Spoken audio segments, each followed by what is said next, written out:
ఆంధ్రామిక్స్.com మిమ్మల్ని స్వాగతిస్తున్నది. ఏదో ఒక వెధవ పని చేసి అందరి నోళ్ళలోనూ పడుతుంటాడు వరుణ్ సందేశ్.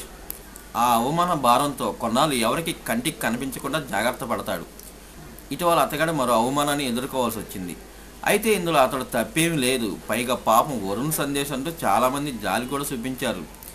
ఇంతకీ ఏం జరిగిందంటే, ఇటీవల జరిగిన పోటుగడ ఆడియో రిలీజ్ ఫంక్షన్కు వరుణ్ సందేశ్ హాజరయ్యాడు. మంచువారి మల్టీ స్టారర్లో వరుణ్ కూడా నడుస్తున్నాడు కదా, అందుకే తప్పక వచ్చాడు. ఆ కార్యక్రమానికి మంచు లక్ష్మి వ్యాఖ్యాతిగా వ్యవహరించింది. ఆమె అక్కడున్న హీరోలందరినీ స్టేజ్ మీదకి పేరు పేరున ఆహ్వానించింది.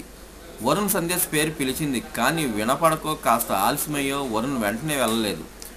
దాంతో ఎక్కడ లేని కోపం వచ్చేసింది లక్ష్మి మేడంకి. మరోసారి అతడి పేరు పిలవడమే కాక ముఖం సీరియస్గా పెట్టి నిన్ను 2 సార్లు పిలవాలంటూ ఆగ్రహాన్ని ప్రదర్శించింది. దాంతో గబగబా స్టేజ్ మీదకి వెళ్ళాడు వరుణ్. ఇది చూసి చాలామంది కోపం వచ్చింది. ఎంత తమ ప్రాజెక్టులో పనిచేస్తే మాత్రం అలా అతడి మీద పెత్తనం చేయాల్సిన అవసరం లేదని, అతన్ని అలా అందరి ముందు అవమానించకూడదని అన్నారు.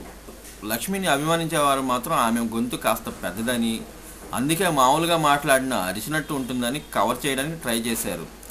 ఎంత కవర్ చేసినా ఏం లాభం? మంచు ఫ్యామిలీ అవతల వారిని ఏ రేంజ్లో డామినేట్ చేస్తారో మనకి తెలీదా ఏంటి?